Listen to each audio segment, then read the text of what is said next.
Hello दोस्तों, कैसे हैं आप लोग। दोस्तों, अक्सर मुझे एक सवाल आता है बहुत ज़्यादा मेरे सब्सक्राइबर की तरफ से, मेरे देखने वालों की तरफ से।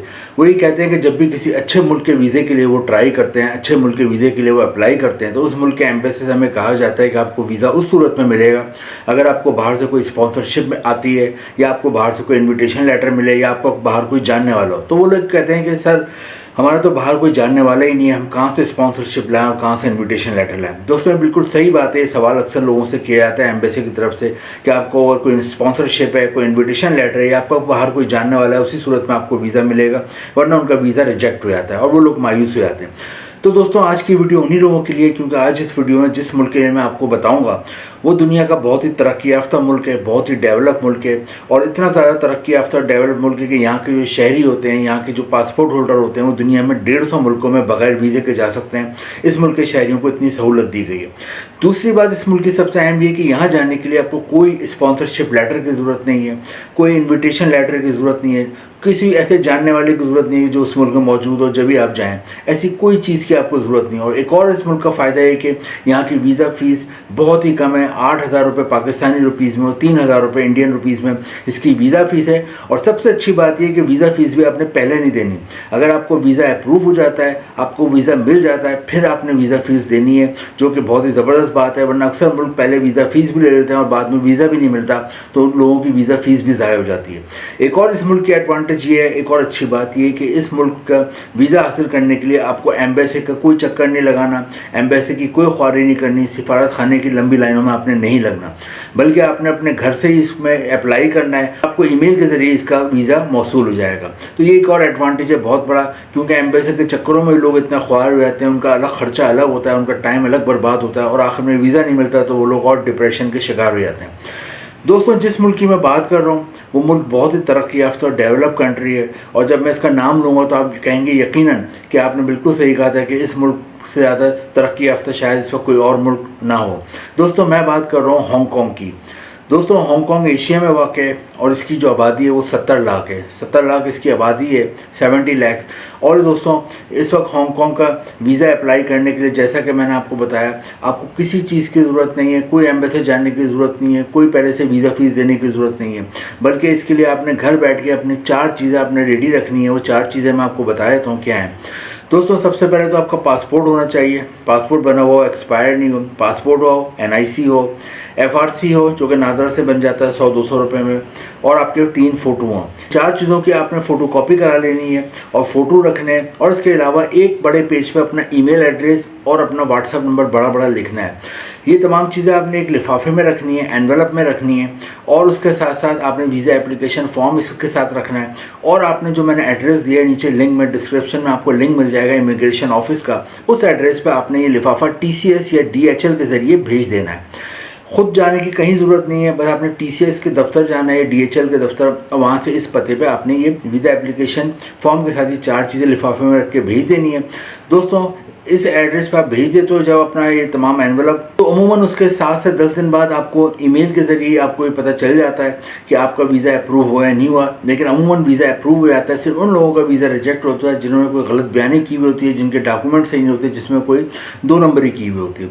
तो आपको 7 से 10 दिन में वीज़ा की अप्रूवल आ जाती है। जब वीज़े की अप्रूवल आ जाती है उसके बाद आपको कहा जाता है कि ऑनलाइन आप इसकी वीज़ा फ़ीस जमा करा दें, जो कि मैंने बताई बहुत ही कम है, 8,000 रुपये पाकिस्तानी रुपीज़ में और 3,000 रुपये तकरीबन इंडियन रुपीज़ में। तो आप वीज़ा फ़ीस जमा कराए तो उसके बाद आपको वीज़ा मौसूल हो जाता है ईमेल के ज़रिए, और अमूमन 3 से 6 महीने का वीज़ा मिलता है। आप हांगकॉन्ग चले जाते हो। हांगकॉन्ग जो लोग जाते हैं, जो समझदार लोग होते हैं, वो सब वो कोशिश करते हैं कि हांगकॉन्ग में कोई अपनी जॉब वगैरह देख लें, जॉब की बात डन कर लें। तो वहाँ पे मैं आपको बताया तो 4 सेक्टर जहाँ पे बहुत ज़्यादा जॉब की डिमांड है, उसमें आप देख सकते हैं कि आप इसमें फ़िट हो सकते हैं या नहीं। आपकी तालीमी काबिलियत है, उसके मुताबिक इधर आपको जॉब मिल सकती है। आपको तालीम नहीं है लेकिन आपको जो स्किल है, हुनर है, जो आपने काम सीखा हुआ है, उसके मुताबिक आपको इन सेक्टर में जॉब मिल सकती है, नहीं मिल सकती। क्योंकि अगर इसके मुताबिक आपको जॉब मिल सकती है जब आपका हांगकॉन्ग जाने का फ़ायदा है, वरना आप चले और आपकी तालीम ऐसी नहीं है या फिर आपको हुनर जो आता है उसके मुताबिक जॉब ही नहीं मिले तो फ़ायदा नहीं है। दोस्तों, हांगकांग की मैं एक और चीज़ बताऊँ, यहाँ सैलरी बहुत अच्छी है। पाकिस्तानी रुपीज़ में तकरीबन 10 लाख रुपए माहाना सैलरी है और इंडियन रुपीज़ में 4 लाख रुपए माहाना सैलरी मिलती है। 4 सेक्टर बता देता हूँ आपको जॉब्स की जिनमें बहुत ज़्यादा डिमांड है। सबसे ज़्यादा जो डिमांड है वो कंप्यूटर और आईटी सेक्टर में। आईटी में इसलिए हर चीज़ कंप्यूटराइज है, तो कंप्यूटर आईटी में अगर आपकी सॉफ्टवेयर इंजीनियरिंग करी हुई है, हार्डवेयर इंजीनियरिंग करी हुई है, कोई डिप्लोमा करा हुआ है कंप्यूटर में, आईटी के मैदान में कोई भी आपने बीएस किया हुआ है, एमएस किया हुआ है, शॉर्ट कोर्स किया हुआ है, तो आपको अच्छी जॉब मिल जाती है। इसके अलावा अगर आपकी तालीम नहीं है लेकिन आपने सेल्स और मार्केटिंग का आपने काम करा हुआ है कंप्यूटर आईटी का, तो जब भी आपको एज अ सेल्समैन भी कंप्यूटर वगैरह की शॉप्स में और ऑफिस में जॉब मिल जाती है। सेकंड नंबर पे यहाँ पे होटल और रेस्टोरेंट में बहुत जॉब है, क्योंकि यहाँ पे टूरिस्ट बहुत आते हैं, लाखों की तादाद में टूरिस्ट आते हैं, क्योंकि यहाँ बच्चों के लिए भी बहुत एक्टिविटीज़ हैं, बड़ों के लिए भी बहुत एक्टिविटीज़ हैं, फ़न है।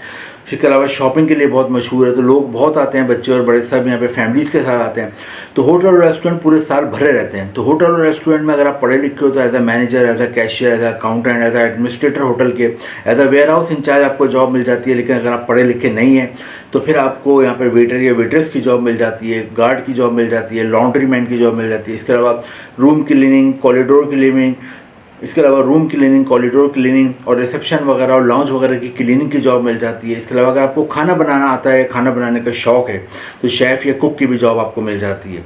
दोस्तों ये जॉब इसमें होटल रेस्टोरेंट में आप ले सकते हो। इसके अलावा दोस्तों यहाँ पे जो है फूड डिलीवरी में बहुत ज़बरदस्त जॉब है।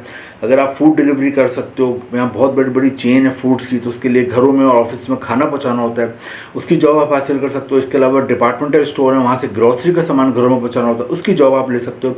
देखिए इन दोनों जॉबों के लिए ज़रूरी है आपके पास ड्राइविंग लाइसेंस हो, क्योंकि आपने मोटरसाइकिल या कार चलानी होती है, और ड्राइविंग लाइसेंस हासिल करने के लिए ज़रूरी है आपके पास इंटरनेशनल ड्राइविंग लाइसेंस हो, जो पाकिस्तान में रहते हुए या इंडिया में रहते हुए आप बनवा लें, ताकि आप जब वहाँ जाएँ तो आपको ये जॉब भी आसानी से मिल जाए।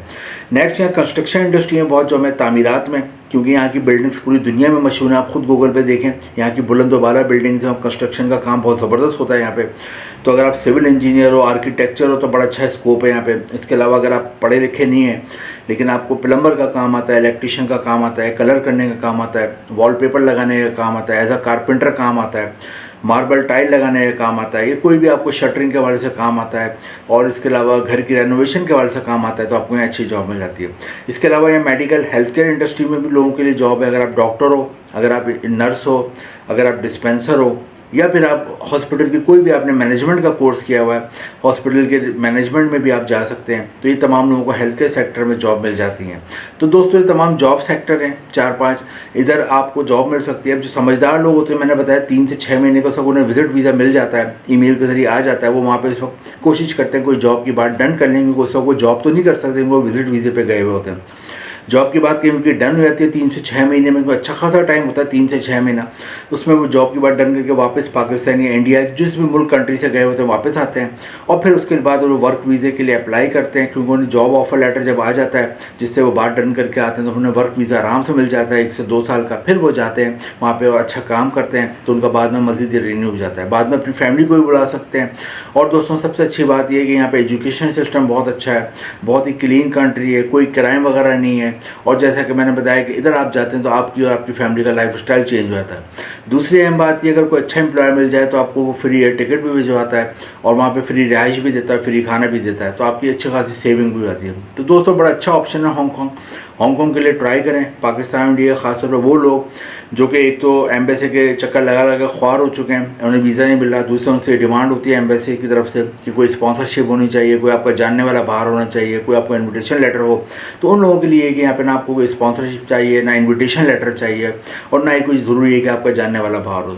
ट्राई करें, घर बैठे ट्राई करना है, और डॉक्यूमेंट जो बताएं मैंने आपको वो आप भिजवाएँ। आपकी लक होगी तो आपको वीज़ा मिल जाएगा, और फिर आप वहाँ जाते हो तो आपकी और आपकी फैमिली का लाइफस्टाइल चेंज हो जाता है और मुस्तकबिल बन जाता है। वीडियो इन्फॉर्मेटिव लगी हो तो लाइक करें, शेयर करें, चैनल को सब्सक्राइब करें। इंपॉर्टेंट लिंक नीचे डिस्क्रिप्शन में है। Thank you.